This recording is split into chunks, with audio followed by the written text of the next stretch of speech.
You guys are the first group that we have ever had that is going to pass the 2 million meal package mark for Stop Hunger. That's awesome!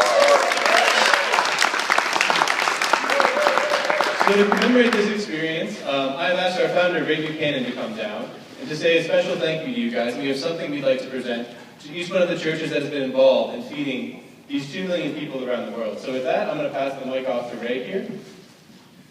Well, the first thing I want to say is thank you.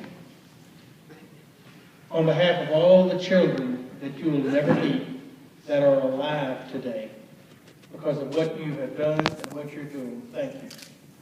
You know, I said earlier in a Sunday school class that I get the privilege of seeing the schools where these meals are fed. And I've talked to literally dozens of teachers and principals and headmasters, and every one of them around the world, whether it's in Africa or India or South America, they all tell me the same thing. 90 to 95% of the children that will eat these meals that we're packaging today, that's the only meal they'll eat that day. So when you're packaging these meals, you're saving lives. You're keeping kids off the street. The kids that eat these meals before they started coming to school were stealing, were scavenging out of dumps, were selling their bodies, all to provide food to survive. Now, because of what you're doing, they're going to school. They're eating every day. They're healthier. They're learning. And as these teachers tell me, they have hope for the first time in their lives. I talked to a third grade class in some of the worst slums outside of Nairobi, Kenya. And literally, maybe 3 months earlier, they had been in the dumps. And they started the meal program, and the school filled up, literally. And as I went around and talked to these little kids, I stopped at one little girl, and I said, "What would you like to be when you grow up?" And she stood up and just got really proud. She said, "I'm going to be an airline pilot." You know, less than 2 months earlier, she was in a dump trying to find food for the next day. The next boy beside her wouldn't even wait for me to ask him. He said, "I'm going to be an attorney at law." And so it went down the line. Just because they were in school, just because they were eating, they had hope. They had a future.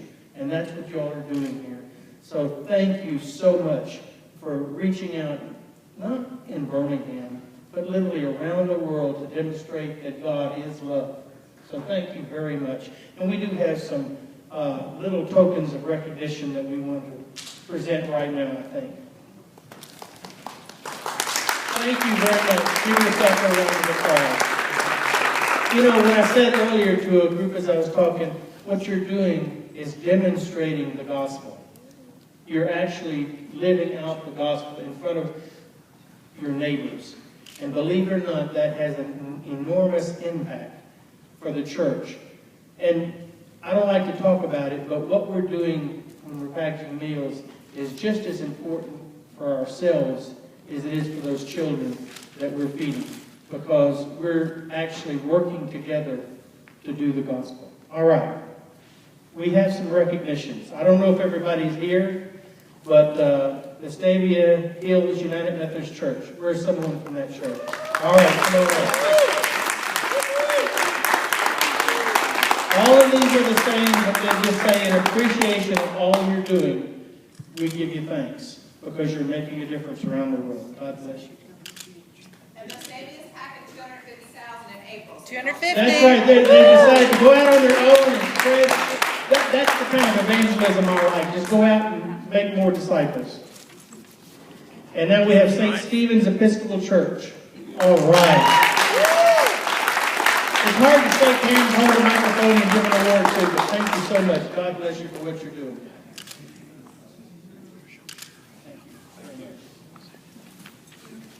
And now we have St. Luke's Episcopal Church. Come on. Who's here from St. Luke's?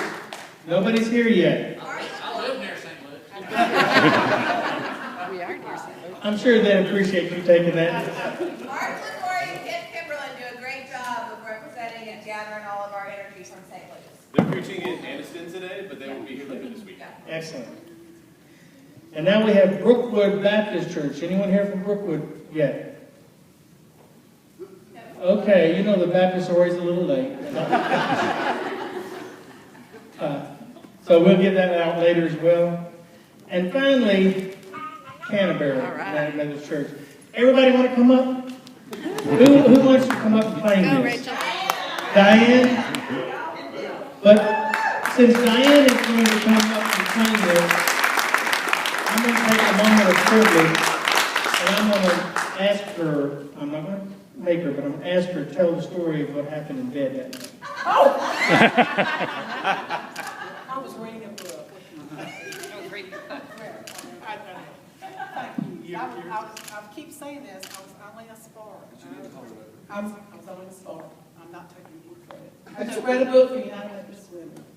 Well, what happened? What did you do? I said to Bill, hey, you think we could do this at Canterbury? I think Canterbury could do this. He said, I think we could too. Talk to Rachel. And then Annie came along, asked me about a study, and I said, I think this would be a great study. It's designed to be a study, and it just snowballed from there. So thank y'all. It's incredible what this church does. All the churches of this people. It's incredible. Absolutely. I just want to thank, a special thank you to Canterbury, because your leadership is what's making all this happen. And it took one person to set that spark, but one person hasn't done this. Everybody I've talked to in this church has had a role to play, and that's what makes churches vital. That's what makes churches alive, and that's what we need more of. And the more we do this, the more we're going to see the church grow. But we're not doing this for church growth. We're doing it because the gospel compels us to feed those who are hungry. And that's what you're doing, so you're living out the gospel. Thank you to everyone at Canterbury. Here, give yourself a round of applause for us. Well done.